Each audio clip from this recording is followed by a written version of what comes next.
Any way you can save some money in gardening, I suggest you do it. Propagation, that's definitely something you should be thinking about. Propagating some of your plants to ensure that you're not always buying new plants. You also have the ability to share plants when you propagate. These are coffee grounds.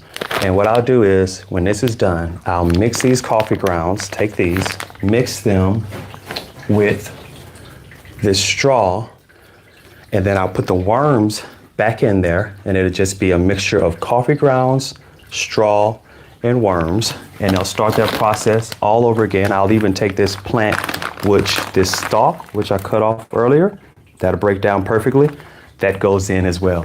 Any leaves that I cut off, throw those in there as well. I don't tend to do it all the time, especially if I think they have any problems. I don't have any problems right now. I don't have any fungus problems or anything like that. So if you have any fungus problems, you don't want to add to your problems there. But Starbucks is a great place. If you don't drink enough coffee to produce your own coffee grounds, Starbucks, that's a nice package too.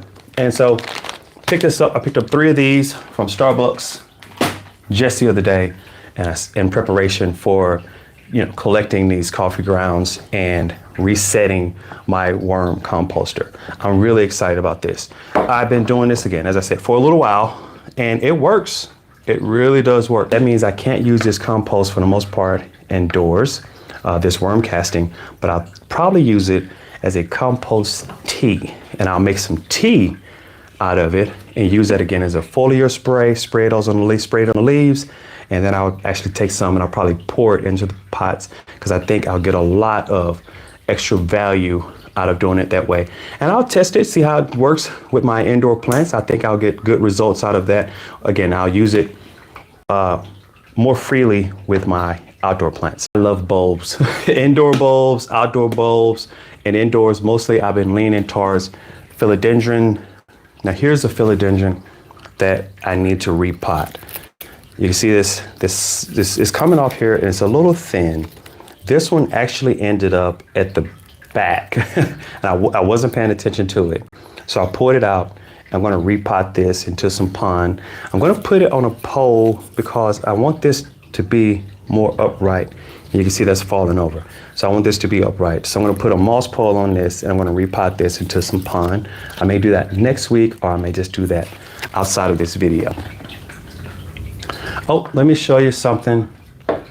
I mentioned this Amaryllis was gonna bloom in January.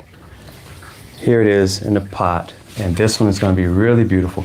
One stalk, right? You can see it's one stalk, but it has 1, 2, 3, it's gonna be 4 separate flowers that come off the top of this. You can kind of see those there. I don't want to tilt this pot over too much, but you can see there's 4 separate flowers, one stalk with 4 separate flowers, and I think they're going to be going out in this direction, that direction. It's going to be really pretty.